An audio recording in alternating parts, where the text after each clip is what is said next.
Hello, boils and ghouls. Ash here. Welcome back to Gent Sense. How are you doing? A little while back, I did a 3-part video series going over the best-selling men's fragrances for last year. Today, we're taking a look at the best-selling unisex fragrances for last year. And one thing you're gonna see is certain brands just absolutely dominating, crushing unisex fragrances. So all the caveats from before apply. This is for Q1 through Q3 sales numbers for 2023 in the United States. As of when I'm shooting the video, the Q4 numbers are not out, so we're just doing the first 3 quarters. If there is an update made where those Q4 numbers come out and it changes up, shakes up the rankings, then I'll do an update video and let you guys know about it. But for now, this is where things stand. And I'm gonna break this up, I guess, into 2 parts. So this will be part 1, we'll go 30 through 16, and then in the next part, we'll do 15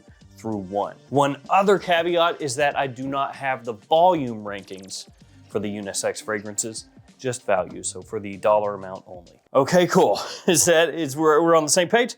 Cool. I know, it's like a lot of different caveats, but it's just how it is. I'll have all of these linked in the description below, so if you wanna check out 30 through 16, they are linked down there. Let's get it kicked off with number 30.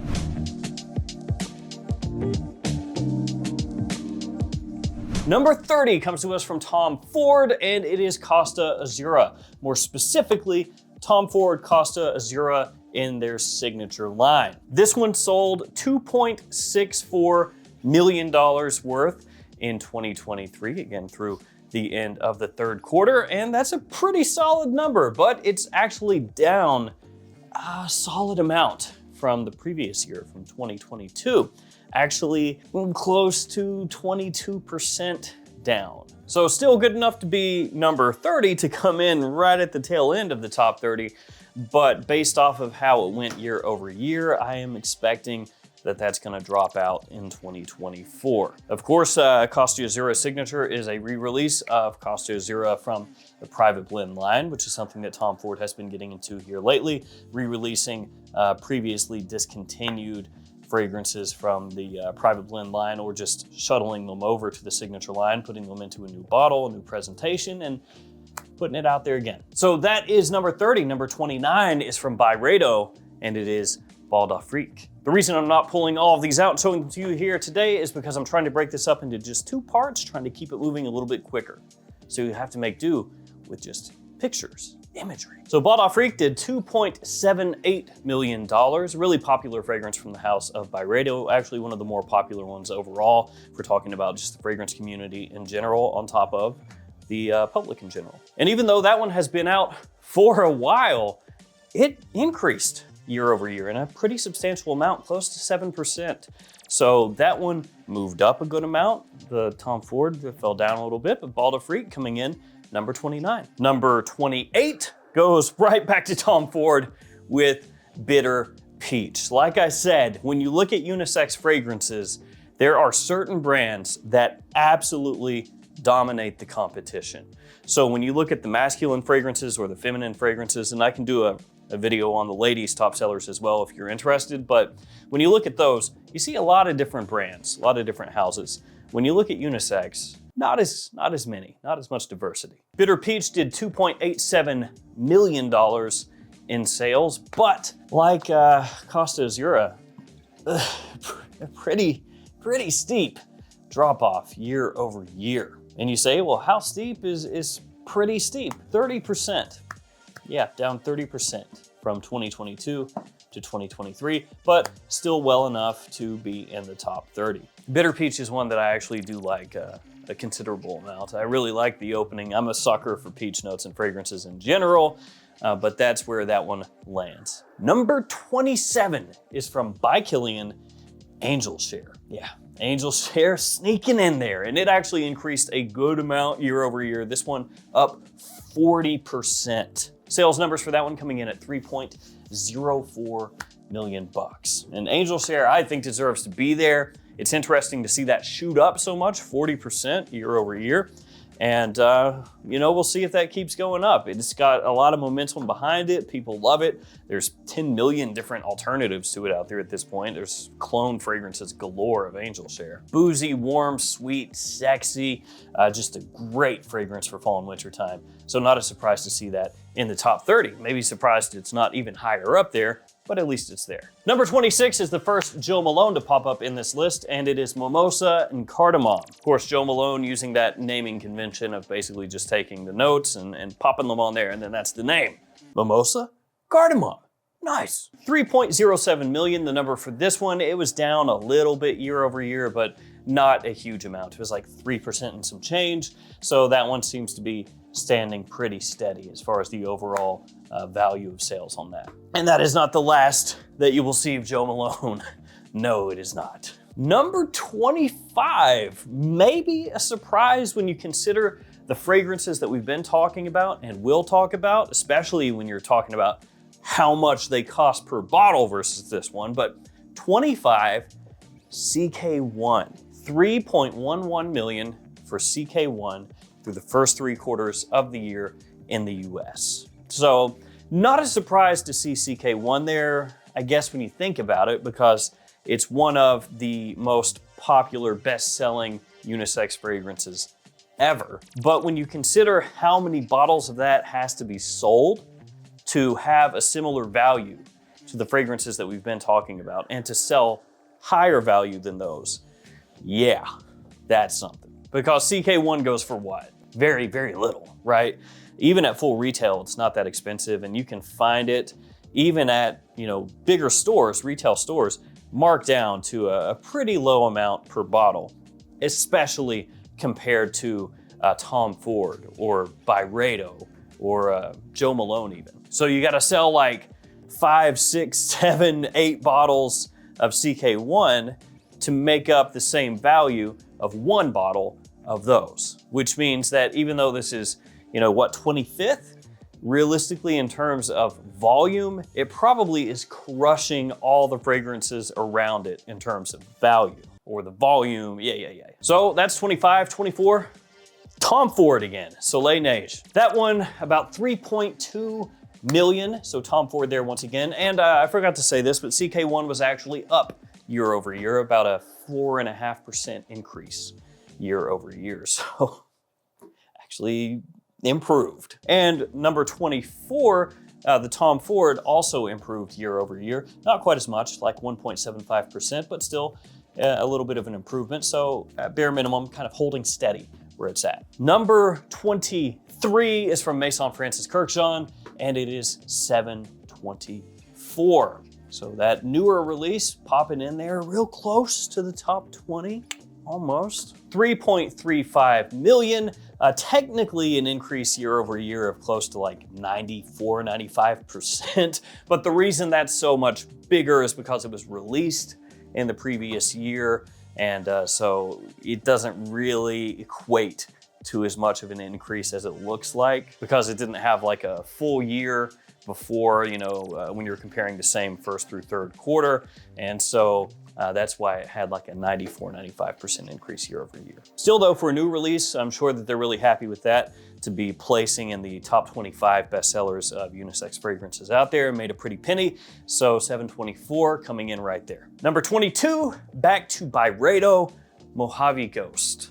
So Byredo making its second appearance here and first part of the unisex bestsellers. This one made 3.36 million, so just really close to 724. They were just like barely separated when you consider, you know, all the different fragrances out there and all the money out there that gets put into these fragrances.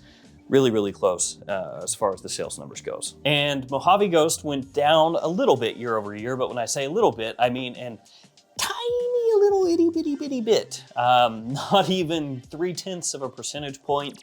So basically the same as far as 2022 versus 2023 numbers. So that one looks like it's just firmly rooted, gonna be doing really similar numbers for quite a while. Number 21, a different brand, Bond number 9. Think for a second, what could be the best-selling Bond number 9 fragrance. What do you think that would be? Bleecker Street? Scent of Peace? I don't know. Like, what do you think? Number 21 is Greenwich Village, doing extremely well for Bond number 9. 3.49 million, and quite a big increase year over year, doing really well. Actually, right at about 32% increase year over year. So caught on really well, doing very nicely. A lot of people seem to be enjoying that one and buying it up. Number 20, we are in the top 20.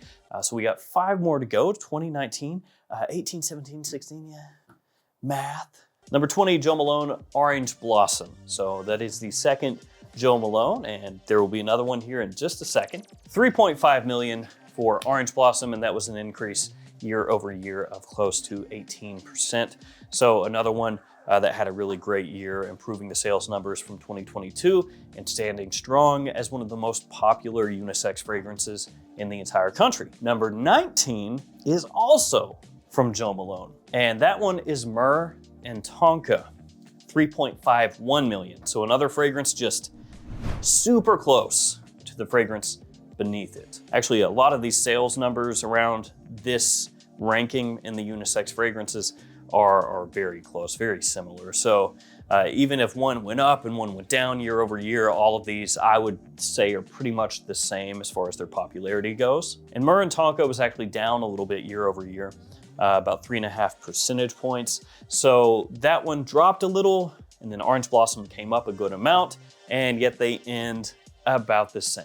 Number 18, Maison Francis Kurkdjian, once again, Oud Satin Mood, which could be a bit of a surprise, could not be a bit of a surprise. For a long time, Oud Satin Mood was one of the biggest, most hyped fragrances from Maison Francis Kurkdjian in the fragrance community and just in general. Now, time has gone on, and it doesn't get talked about quite as much, at least as far as like the community goes, because I swear for a while, Oud Satin Mood was everywhere. But even though it's not being talked about as much as it used to, it's still selling. 3.7 million, so really solid number, but it is actually a little down year over year, actually more than a little, close to 20% down, which says something because it dropped close to 20% as far as sales goes, and yet was still this close to being a top 15 bestseller in the unisex category for this year, even though its biggest days of again, hype are in the past. But people are still loving it, people are still buying it, even though its hype days, its most hype days are in the past. It has great quality and big performance, and it stands out as one of the top tier, I guess, unisex oud fragrances out there, at least as far as popularity goes, if nothing else. Number 17 is Tom Ford. It's Tom Ford again. Electric Cherry. Very close number-wise to Oud Satin Mood. 3.71 million for this one, but that's rounding. If you actually take it further, it's even closer than that, because Oud Satin Mood was 3.703, and then this one is 3.705. So yeah, I'm telling you, Tom Ford private blend fragrances, especially new ones, they sell a lot. Now, they may sell a whole big bunch and then kind of drop off each year until they fall out of the top 30, but that initial run is pretty big. It's placing pretty much any of the bigger private blend fragrance launches in the top 30. So that is number 17, Electric Cherry.